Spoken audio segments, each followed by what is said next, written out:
autoridad/servicio.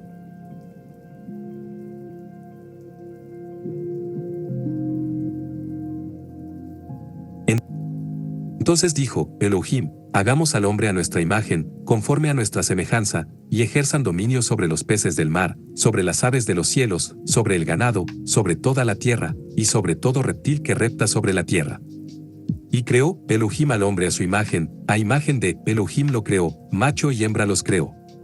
Luego, Elohim los bendijo, y les dijo, Elohim, fructificad y multiplicaos, llenad la tierra y sojuzgadla, dominad sobre los peces del mar y las aves de los cielos y sobre todo ser vivo que se mueve sobre la tierra.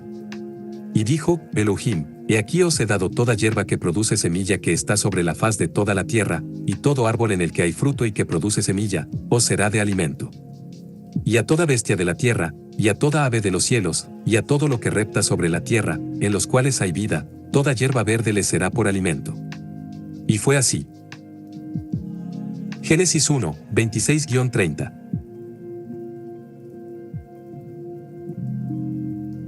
Muchas veces me he preguntado, ¿qué significa ser a imagen de Dios? La respuesta la debemos encontrar dentro de Génesis 1. Ser creados a imagen de Dios implica un propósito, y el propósito lo vemos descrito de forma general en Génesis 1, 26-30. Cuando el Señor creó todas las cosas, colocó al hombre y a la mujer como los dominadores del resto de las cosas creadas. Esta es la parte del pacto que indica nuestro propósito como imagen de Dios. Somos representantes de la imagen de Dios para gobernar sobre la creación, somos puestos para usar los recursos de Dios y someterlos ante Él. En otras palabras, somos mayordomos de la creación.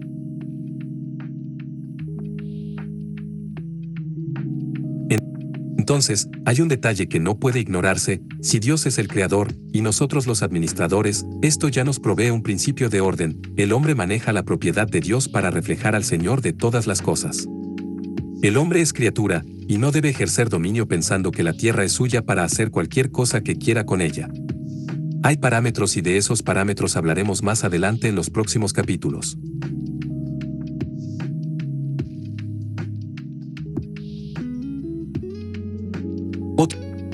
Otro detalle importante en la porción de Génesis 1, 26-30 es que, en términos generales, esta es la tarea de un equipo: macho y hembra los creó, o como dicen otras versiones, varón y hembra los creó. Esas palabras están contenidas dentro del pacto en el momento en que se habla de la imagen de Dios, o sea, la imagen de Dios se ve en ambos, y ambos tienen la misma tarea de sojuzgar, de dominar, de fructificar y de llenar toda la tierra. Esta tarea es entregada al hombre, varón y hembra, y es imposible lograrla con una de las partes solas. Esta es la razón por la que más tarde, cuando se relatan los detalles de la creación del varón y la hembra, vemos que el Señor dice: no es bueno que el hombre esté solo. Le haré ayuda semejante a él. Génesis 2:18. El fin de la unión del varón con la hembra es cumplir con el pacto, en este caso específico, el pacto de dominio.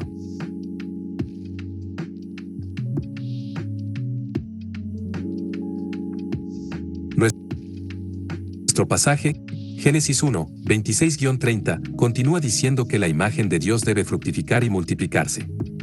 Fructificar es PR en hebreo, que se ha traducido en la Biblia como incrementar, crecer, producir, prosperar y salir de, como estirpe, ver Isaías 11, 1. Multiplicarse es RB e implica que la fructificación debe ser abundante, mucha, numerosa, que debe incrementar.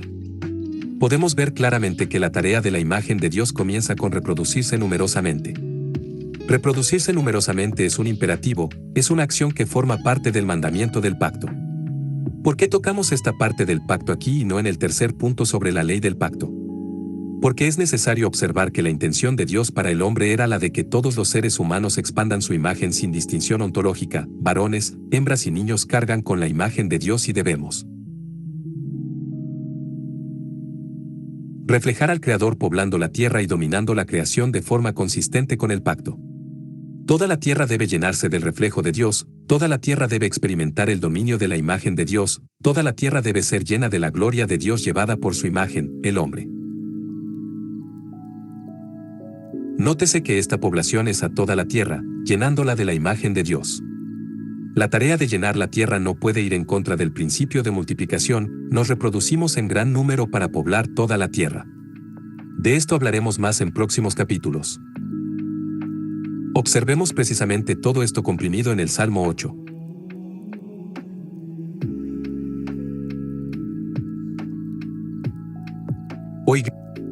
YHVH, Señor nuestro, cuán glorioso es tu nombre en toda la tierra. Has puesto tu majestad sobre los cielos. De la boca de los niños y de los que maman, estableciste la alabanza frente a tus adversarios, para hacer callar al enemigo y al vengativo.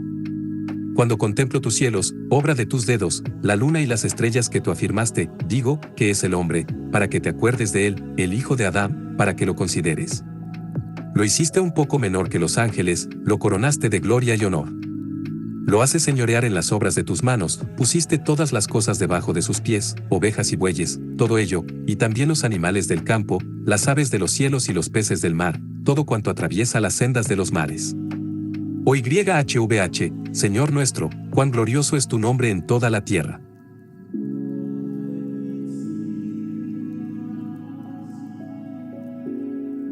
¿Nunca te has preguntado por qué este salmo habla del glorioso nombre de nuestro Señor en las mismas líneas que habla del dominio del hombre? Porque este es el lenguaje del pacto. Este salmo es un recordatorio de lo que le da dignidad al hombre. No es que el hombre sea grande y digno por sí mismo, es que el hombre ha sido creado para reflejar la gloria del Señor mediante el dominio del resto de la creación. Esto es lo que le da autoridad al hombre, el pacto. El hombre no tiene nada por sí, su autoridad es como representante de Dios, como imagen de Dios, y esto es en dominio de la creación. Esta es la función del hombre, este es el propósito del hombre. Por esto es que todo ser humano indiscutiblemente tiene que vérselas con la realidad de la familia, del trabajo y de querer siempre mejorar y expandir sus horizontes. Para esto hemos sido creados, y nuestra autoridad se deriva de nuestra función pactual, que es un servicio a Dios que facilita la prosperidad y multiplicación, y veremos más adelante que el cuidado de todo hombre, todo animal y toda planta, utilizando correctamente, pactualmente, todo lo creado, hasta las lumbreras, sol, luna, etc., a favor del florecimiento.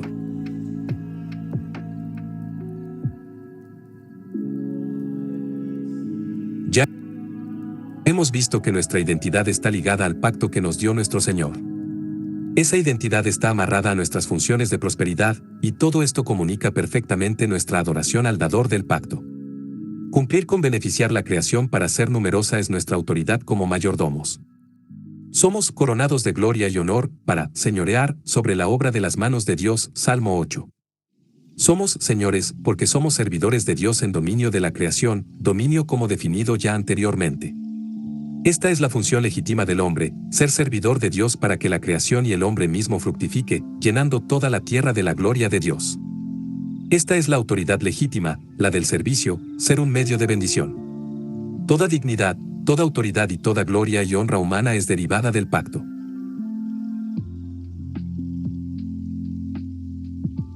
Ya que el pacto es inescapable, ¿podrías pensar que tenemos un problema? ¿Es legítima autoridad aquellos que dominan fuera del pacto? La respuesta es un contundente no.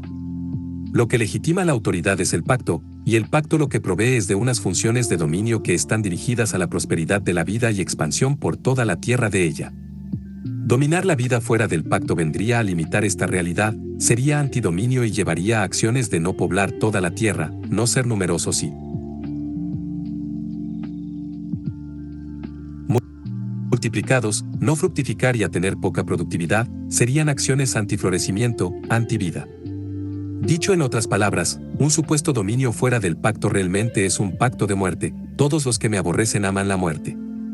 Proverbios 8, 36b. Como ya hablamos en el capítulo 2, el reinado de Adán es el de la muerte, Romanos 5 y 17. La caída.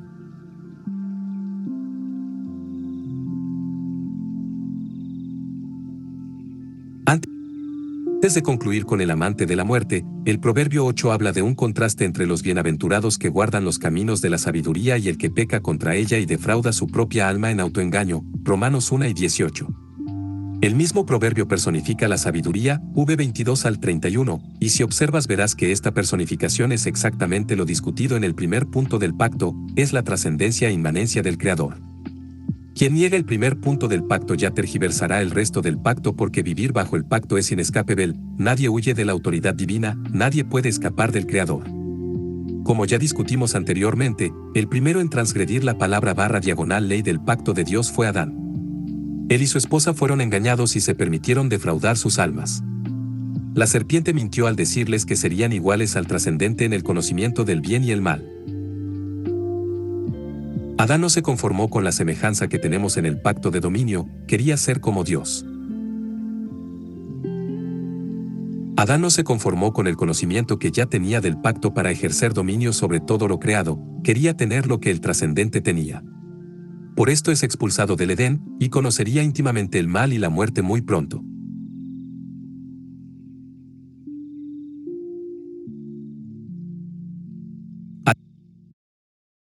Al transgredir a Adán, Dios pone dificultades al dominio.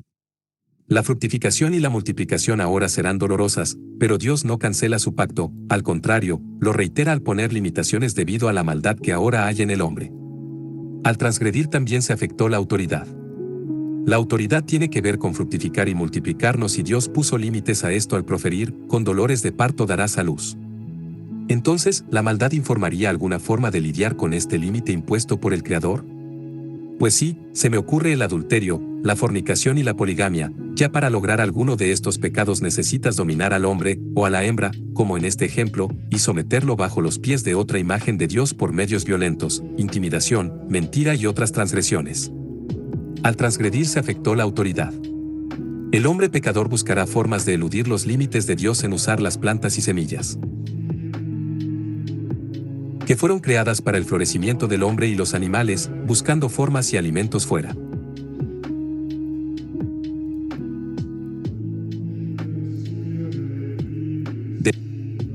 El pacto para compensar el tiempo perdido a luchar contra cardos y espinos. Si el método empleado para poderse alimentar y alimentar a los suyos es un método que daña el florecimiento de otros hombres, o afecta su capacidad de prosperar empleando engaño, coerción, violencia, mentiras, secuestro y amenazas, entonces esos medios son instrumentos antipactuales, esas formas, instrumentos, instituciones y demás serían un ejemplo de la autoridad tergiversada. O sea, el pecado nos deja con una antiautoridad, un antipacto.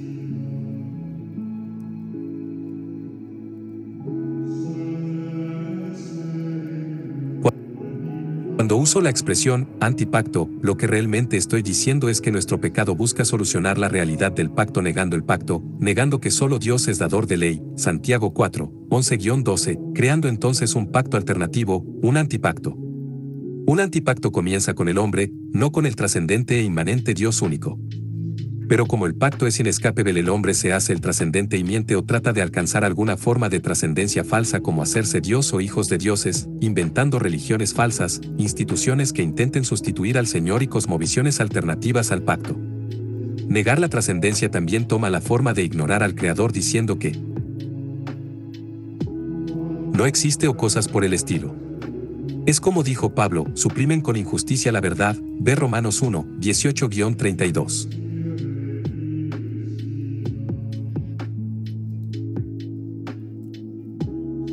El hombre transgresor también tiene que buscar resolver la inmanencia, pero esto es imposible, el hombre no es omnipresente, no es todopoderoso, no puede sostener en sus manos el orden de todas las cosas, no puede mantener la creación. Pero hay algo que sí puede hacer, que no debería hacer, dominar a su prójimo. Esto no puede hacerlo de forma absoluta, pero sí puede utilizar la creación para construir medios que le faciliten robar, matar, destruir, extorsionar, mentir, fornicar, adulterar y todo tipo de transgresiones que le permitan adelantar sus esquemas. El hombre puede, o sea, tiene las facultades para hacer estas cosas, pero poder no es lo mismo que deber, ni tampoco es sinónimo de legitimidad, ojo con el concepto poder, que es un verbo y llega a ser un sustantivo abstracto. Dominar a tu prójimo es un ataque directo a Dios porque el hombre es la imagen de Dios. Dominarla. Imagen de Dios no está dentro del pacto de dominio, dentro del pacto de dominio están los peces, las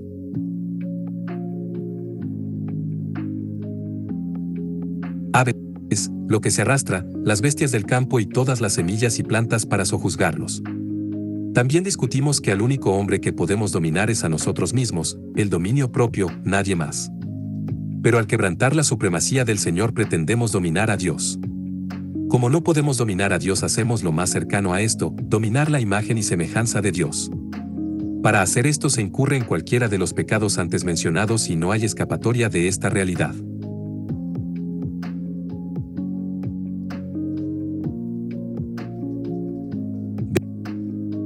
Veámoslo en Génesis mismo.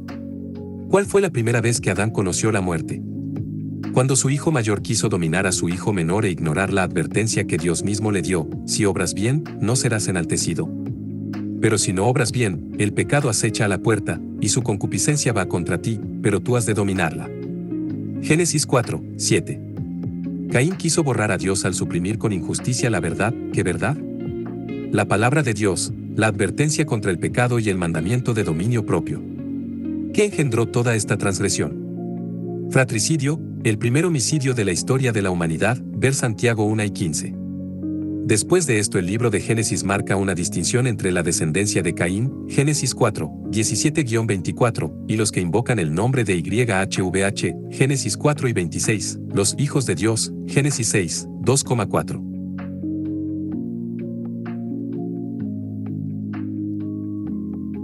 Los que invocan el nombre de YHVH son las generaciones de Adán tratadas en el capítulo 5 de Génesis.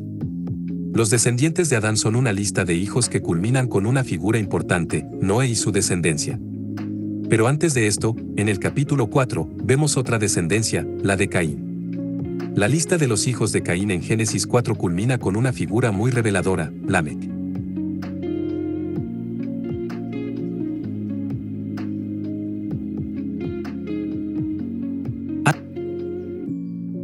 Antes de ir a Lamec, veamos rápidamente a su predecesor Caín. Después que Dios proveyó protección a Caín por su pecado, a Caín no le gustó la misericordia que tuvo con él ni su forma de protegerlo, así que decide irse de la presencia de Dios y construir su Edén alternativo, Génesis 4, 15-16. A Caín no le pareció bien que Dios lo protegiera con una promesa de vengarlo. Después de todo, a Caín no le gustaba la palabra de Dios, mucho menos su protección. La protección de Dios fue dada en esta expresión: ciertamente cualquiera que mate a Caín, 7 veces será castigado. El mejor comentario al drama de Caín se encuentra en Proverbios 28, 1. Huye el impío sin que nadie lo persiga. Lo perseguía la culpa, su propio pecado indomado. Ahora, al final de la genealogía de Caín tenemos a Lamec. Lamec vive en este reino alternativo por varias generaciones ya, y como todo reino tiene un pacto, Lamec tenía su propia confesión pactual, una tergiversación de la protección divina a Caín: si 7 veces es vengado Caín, 70 veces 7 lo será.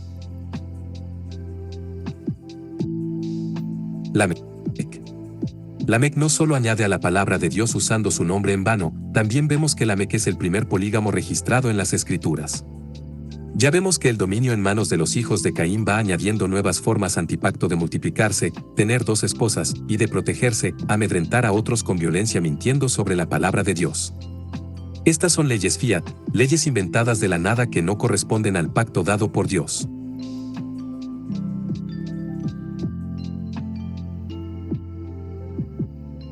La historia de las 2 descendencias continúa hasta llegar a un momento muy doloroso. Ambos grupos comienzan a multiplicarse. Génesis 6, 2 dice que los BNLHM, los hijos de Dios, tomaron la de las hijas de los hombres, BAM. Tomaron la es un verbo interesante porque implica agarrar alguna cosa, de forma literal o figurativa, raptar, llevarse. Lo que esto implica es que la línea ética, la división pactual que había entre estos dos linajes se ha roto, y esto representa un desprecio del nombre de Dios, de su pacto y todo lo que hemos discutido que esto implica. Este acto de desprecio a Dios trae consigo el juicio. El primer acto de juicio es que el Señor mismo declara sentencia de muerte y pone un límite de tiempo para el juicio final de aquella era, 6:3. Pero la historia no queda ahí. El producto de la mezcla de los hijos de Dios con las mujeres de los hombres fue que engendraron tiranos. Gibor. La palabra Gibor la vemos en Deuteronomio 10 y 17 para referirse a Dios como poderoso Al.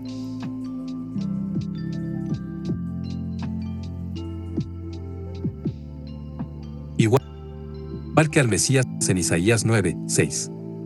Es importante entender que existe un contraste entre estos dos Gibor. Pero lo importante aquí no es impresionarnos con el poder de los malvados, lo que enfatiza el verso 5 de Génesis 6 es la trama que rodea a estos poderosos, que la maldad de sus corazones, de todos, se multiplicaba por toda la tierra. ¿Qué estamos viendo? La fructificación y multiplicación del antipacto. Pero, ¿por qué le llamamos a estos individuos poderosos? ¿De qué clase de poder se está hablando aquí?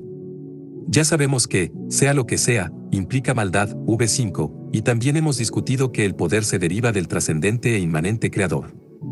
Entonces, podemos seguramente decir que este poder es la usurpación de la soberanía del dador del pacto. Tampoco está de más aclarar que esto significa creerse dioses. Estamos entonces de frente a la religión de los hijos del hombre, el pseudo reino, un antirreino con una antiley de un antipacto. ¿Llamarías a esto autoridad?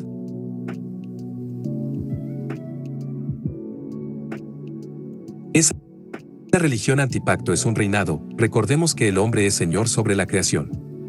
A este reinado le he llamado el antirreino porque solo existe un verdadero reino, lo demás está puesto en contra del reinado del Creador.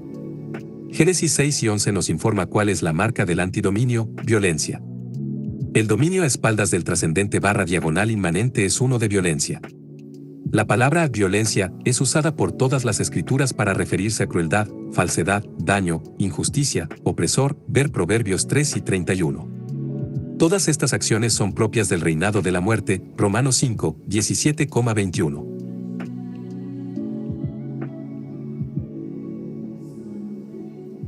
Por esto es por lo que la línea genealógica de los hijos de Adán, los que invocaban el nombre de Dios, culmina con la figura de un Salvador, Noé. Noé será un tipo, entre muchos, del verdadero y último Salvador. Noé aparece al final del linaje de los que invocan el nombre de Dios. Noé es llamado por su padre con un nombre profético, este nos aliviará de nuestras obras y de la fatiga de nuestras manos, de la tierra que maldijo YHVH. Génesis 5 y 29. ¿Y de qué forma Dios usaría a Noé para aliviar la tierra? Dios salvaría a un remanente del linaje de los que invocan el nombre de Dios de su juicio cataclísmico, del diluvio.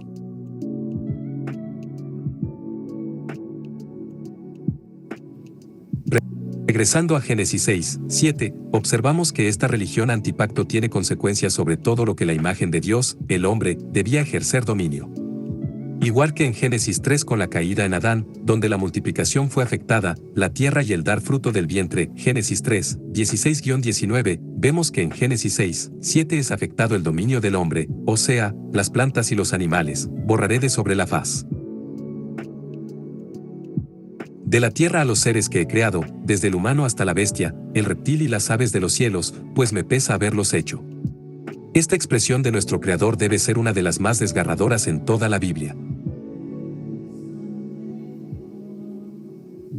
Cuando el hombre quebranta el pacto, su dominio también sufre, toda la tierra sufrió la desobediencia del reinado del hombre desobediente. Todos los animales y plantas sufrieron.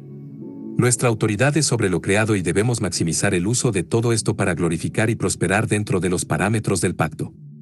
Tenemos autoridad sobre la tierra y los animales, ese es el dominio del hombre, ese es su señorío, y sus acciones éticas trastocan la creación porque este es su dominio, su reinado.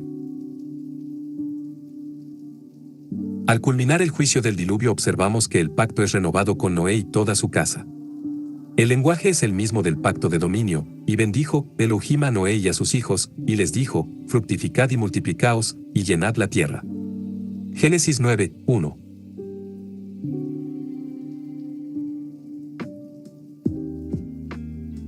Estas mismas palabras las podemos encontrar alrededor de todas las escrituras. Puedes tenerlo por seguro que cada vez que leas, los peces del mar, las aves de los cielos, las bestias de la tierra, fructificar y multiplicar, estás leyendo el pacto de dominio. Es este pacto de dominio la fuente de la autoridad del hombre. Pero estas palabras de dominio no son como el poder del antirreino de los hijos de los hombres que son autónomas, estas palabras de dominio son trascendentes, ellas vienen del Creador y sirven de beneficio a todos, tanto a los hombres como al resto de lo creado. Estas palabras del pacto de dominio son nuestra sabiduría y estándar para comprender los juicios de Dios desde sus bases. Claro, en esta frase no se encuentra toda la información explicada sobre absolutamente todo, pero este es el principio, el pacto de dominio es el fundamento de nuestras acciones éticas y morales según él. Trascendente e inmanente Dios. Puedes estar seguro de que la inmanencia de Dios es claramente vista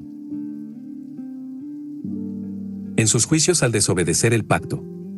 El pacto de dominio es la clave, el instrumento analítico de lo que algunos llaman hoy día lo social, y es un instrumento que no falla, Dios nos lo dio.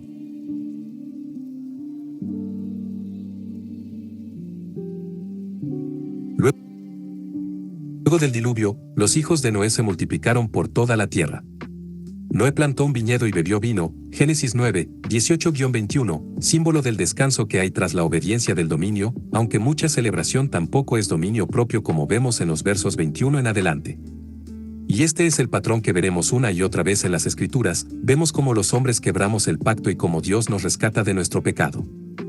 Si lees la Biblia completa sentirás un desespero, una sed de redención continua, un hambre de justicia perfecta, unas ansias por un rey perfecto, un anhelo por ver la ley y el pacto cumplirse a la perfección, tendrás sed por un reino de vida que destruya de una vez y para siempre el reino de la muerte.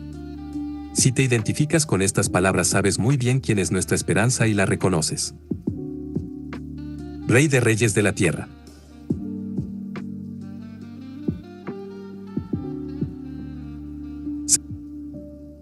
Según la inmanencia de Dios podemos comprender que no tan solo este tema tiene que ver con un ámbito meramente tecnológico o económico, es que no existe nada en la creación que no esté sujeto al Creador y sustentador de todas las cosas, Colosenses 1, 15-23.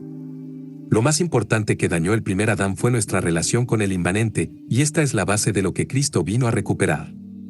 Nuestro estado frente a Dios es la base para poder regresar al lugar correcto donde podemos obedecer el pacto de forma correcta. Sin ser restaurados y posicionados en su reino, no podríamos obedecer, sin la asistencia del Espíritu Santo no podemos ejercer dominio de acuerdo con las Escrituras y de acuerdo al pacto.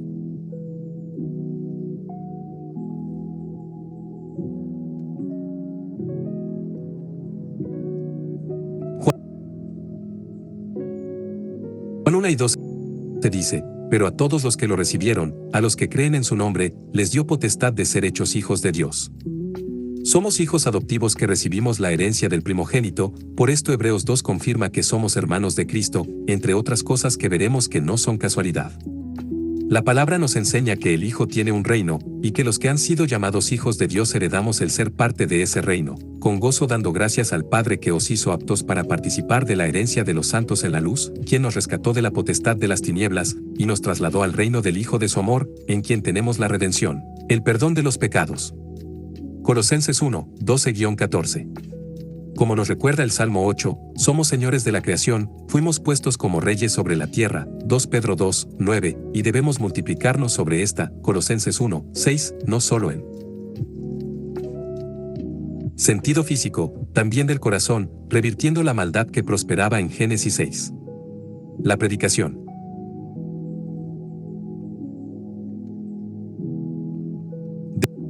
El Evangelio del Reino de Dios es precisamente esa tarea, Mateo 28. La predicación del Evangelio es un llamado a regresar a Dios, y es proclamado incluso a tiranos, Hechos 9 y 15, porque el Evangelio es para el pecador, o sea, para todos nosotros. Debemos decir como el ángel, el reino del mundo ha llegado a ser de nuestro Señor y de su ungido, y reinará por los siglos de los siglos. Apocalipsis 11 y 15. Pero antes de adelantarme a futuros capítulos veamos a Cristo en el segundo punto del pacto, autoridad/servicio. Cristo en la autoridad/servicio, el gran servidor.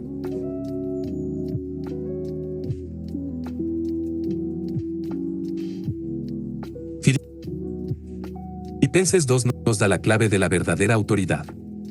En el verso 3 Pablo establece el marco en el que escribiría uno de los pasajes bíblicos más conocidos que existen, lee así, nada hagáis por rivalidad ni por vanagloria, sino con humildad, Filipenses 2, 3a.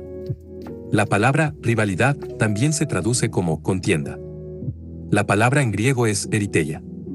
Esta palabra se usa en el Nuevo Testamento para desacuerdos en ira, ponernos antes a nosotros que a los demás, suena a Caín y su linaje, un espíritu de dividir, y varias veces se coloca cerca de la envidia, Caín de nuevo. Pablo también menciona que no se debe hacer nada por vanagloria. El concepto de vanagloria aquí es el de un exceso de autovalorización, creerse algo que uno no es. La vanagloria es típico del presumido, de esa persona que muy poco atiende a otros pues realmente se siente superior a todos. Si notas, estos dos pecados describen muy bien al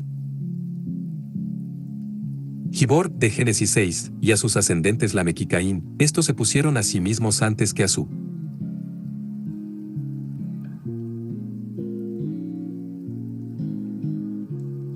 prójimo, y con sus acciones lograron mostrar lo llenos de ellos mismos que estaban, tanto así que sometieron hasta la muerte y la humillación a otros. Esto es precisamente lo opuesto a lo que Pablo está trayendo con Filipenses 2, humildad.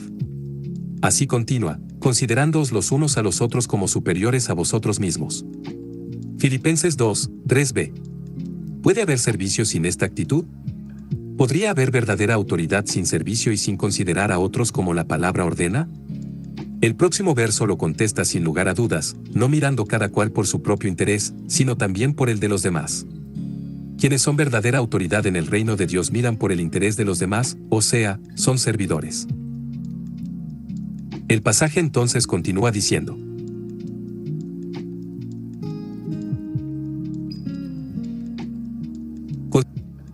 Considerad entre vosotros lo que hubo también en Jesús el Mesías, el cual, existiendo en forma de Dios, no quiso por usurpación ser igual con Dios, sino que se despojó a sí mismo tomando forma de siervo, hecho semejante a los hombres, y hallándose en la condición de hombre, se humilló a sí mismo al hacerse obediente hasta la muerte, y muerte de cruz. Por lo cual Dios también lo exaltó hasta lo sumo, y le dio el nombre que es sobre todo nombre, para que en el nombre de Jesús se doble toda rodilla de los que están en los cielos, y en la tierra, y debajo de la tierra, y toda lengua confiese que Jesús el Mesías es el Señor para gloria de Dios Padre. Filipenses 2, 5-11.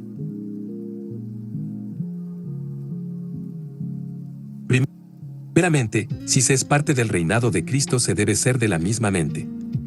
No podemos ser fieles al Rey con la mente de la serpiente o de los gibor. La expresión, lo que hubo también, se ha traducido de muchas formas. La parte importante aquí es la palabra prone. Prone se usa de varias maneras.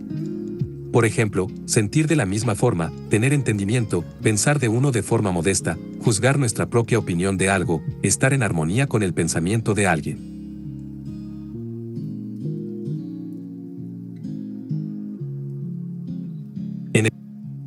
El Nuevo Testamento también se usa para estar en desacuerdo con Dios al buscar estar del lado de nuestra opinión como hombres. Claramente en Filipenses se usa para estar en el partido de Cristo, el Rey de Reyes. También podemos ver que en Romanos 8, 12 y 15 se usa varias veces para hablar de la unidad del cuerpo de Cristo. Lo mismo vemos en 1 y 2 a los Corintios y otros capítulos de Filipenses que hablan de estar en unidad con los hermanos, pero en sentido de mentalidad, de estar de acuerdo. Esta es una palabra que expresa nuestra necesidad de estar en acorde a lo que Cristo decía, pero no solo lo que decía. De hecho, este pasaje de Filipenses no habla de pensamientos, habla de la obra de la segunda persona de la Trinidad, de su acción eterna.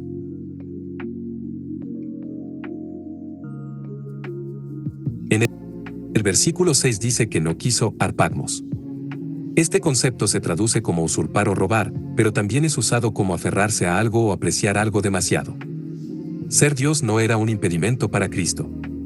No estamos hablando de meros títulos, estamos hablando de Dios mismo. Dios mismo no vio lo que Él es como excusa para no ser el siervo de los siervos. Si eres parte del reino del último Adán, esta es la mente que debes tener. El verso 8 dice que tan humilde fue su servicio, v7, que llegó hasta la muerte de crucifixión. Dudo mucho que a los gibor les agrade que su supuesta autoridad los lleve a morir como esclavos, doulos.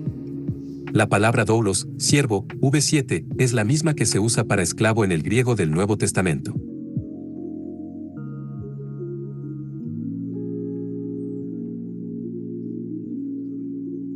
El resto del pasaje nos recuerda que la exaltación de Cristo se dio luego de la humillación, luego de la muerte, luego de servir. ¿Qué nos hace pensar que el reino de Cristo es diferente a su rey? ¿Podría haber líderes en el reino que no sufren y que no sirven? Los pseudo líderes del mundo son alérgicos al servicio, se hacen llamar servidores, pero realmente se sirven con la cuchara grande a sí mismos. Al final dice que toda rodilla se doblará, v10, para gloria de Dios Padre. Ni siquiera la segunda persona de la Trinidad hace lo que hace para su propia gloria. Cristo sirvió hasta lo más bajo para glorificar al Padre, no porque quería ser reconocido como autoridad. Si la actitud de una persona que se dice ser autoridad hoy día no está en querer darle todo el reconocimiento y la gloria al Padre, no estás ante un líder del reino, estás ante un poderoso antipactual. Jesús mismo aclaró este tema sin ningún lugar a dudas. Entonces Jesús los llamó y les dijo: sabéis que los gobernantes de las naciones se enseñorean de ellas, y los grandes ejercen su autoridad sobre ellas. No será así entre vosotros, sino el que quiera llegar a ser grande entre vosotros, será vuestro servidor. Y el que quiera ser primero entre vosotros, será vuestro esclavo, así como el Hijo del Hombre no vino para ser servido, sino para servir y dar su vida en rescate por muchos. Mateo 20, 25-28. En estos pasajes nuestro Señor hace un contraste. Este contraste es en respuesta a que 10 de los discípulos se enojaron al enterarse de la petición de una madre que pedía que sus 2 hijos se sentaran a la derecha y a la izquierda en el reino de Cristo. La respuesta a todo esto fue para ponerlos en su lugar.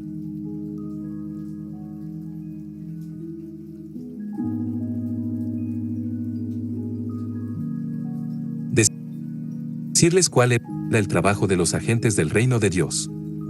Para que estuviera claro, el Señor no solo les va a decir lo que ellos deben hacer, les dirá lo que los grandes en el reino de los cielos no van a hacer. ¿Qué cosa no harán? Dominar a las etnias.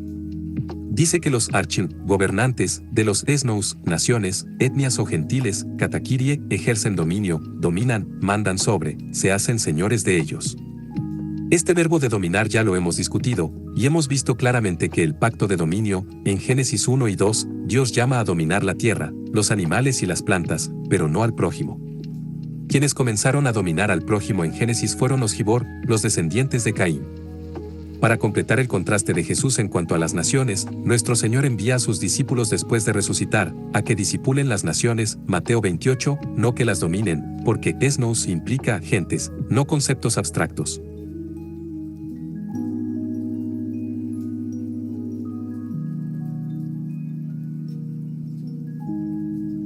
¿Y qué del lado positivo de este contraste? Jesús, el segundo Adán, quien vence la tentación, hizo milagros, camina sobre las aguas, calma tempestades, saca demonios, perdona pecados, se transfigura y habla con Elías y Moisés y predica la libertad a los cautivos, dice a su círculo de personas más íntimo que los puestos más grandes entre ellos, los primeros embajadores del reino de Dios, están reservados para los servidores y esclavos que dan su vida para rescatar a otros.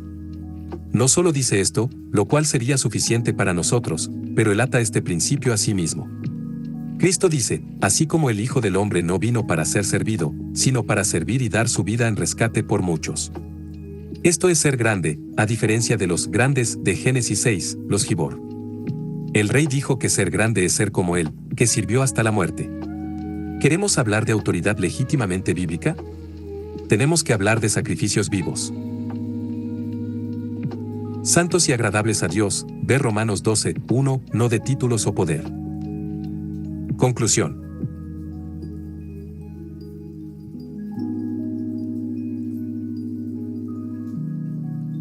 La autoridad del reino de nuestro Señor proviene del pacto, o sea, proviene de las funciones que el pacto nos da.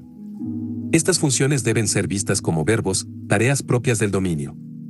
Al llevar a cabo estas tareas del dominio servimos a Dios en servicio al prójimo y en cuidado a lo creado.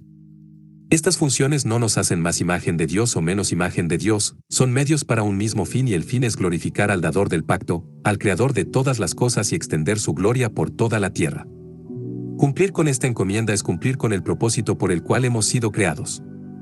Llevar a cabo estas tareas no nos hacen ser un poco más dioses, la distinción creador-criatura es absolutamente inquebrantable. De hecho, pensar que la autoridad se confiere por cualquier otra razón nos deja ver que una persona se ha colocado en el lugar del trascendente / inmanente en sus acciones y sus instrumentos. De antidominio. Creer que alguien es autoridad por sus rasgos físicos, gigantes, por ser varón o ser. Hembra, por los instrumentos que haya creado como ideas, títulos o tecnología, como armas de guerra, nos muestra el corazón violento de estas personas, un corazón adúltero, fornicario, secuestrador, ladrón, asesino, tirano, fratricida, mentiroso, autoengañado, un corazón de continuo al mal. Este corazón violento sustituye la autoridad por el poder.